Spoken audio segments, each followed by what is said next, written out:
Unidade de Nefrologia registra caso fomba paciente faserang bulan Janeiro to Agosto tinangne hamutuk hat nulu resing hitu mas bem nain sanulu resing tolu makala convida.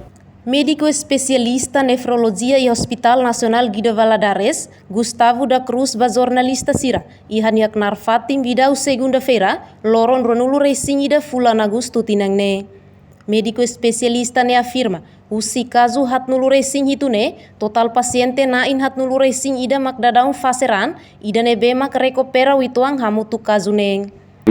Total caso fome, usi janeiro tinang 2023 até a data, e tem total caso hamutu que é 47.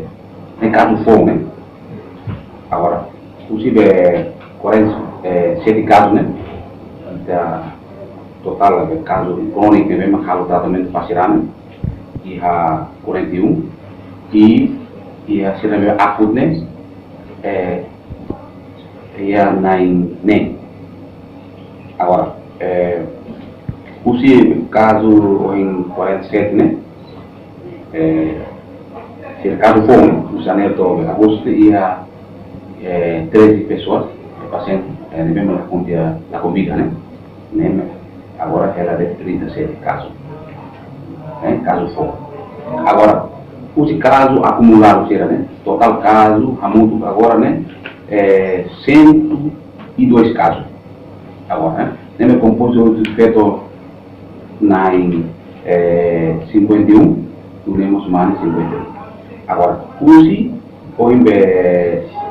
caso se for mal, devemos a mistura relata, devemos a condição da nossa nema caso hard, agora falando tratamento, total os casos, né, os facilidade, né, total há muito 106 casos, né, 106 casos. Enquanto ihamos caso acumulado Sira, iha tinang kotuk liba, ne hamutuk atus ida rua, composto husifeto 50 resing ida, mane 50 resing ida.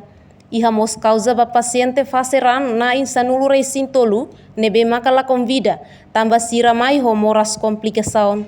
Entretanto, máquina nebe mak iha, hodi fo atende ba paciente Sira, faseran, ne hamutuk sanulu resing hat, máquina hirakne funciona hodiak hotu. Reportagem Celestinha Falo, Televisão Timor Post.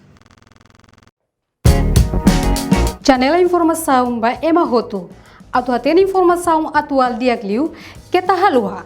Hane hambutão subscribe, like, halo comentário, no faz tudo ba media social Hotu.